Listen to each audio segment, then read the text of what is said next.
Hi guys, today we'll be covering the M9 bayonet made out of Lego. I'm also going to show you how to build this knife, so if you want to just skip to the tutorial, go to the time on the screen now.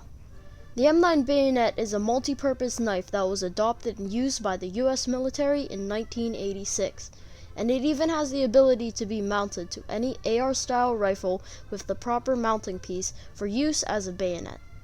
The M9 bayonet was designed and developed by Charles A. Finn at his R&D company Qualitech. So, for the tutorial, we'll be breaking it up into two different parts, the handle and the blade. These are all the pieces that you need for the handle. Pause the video now if you need to screenshot it. And here are all the pieces for the blade.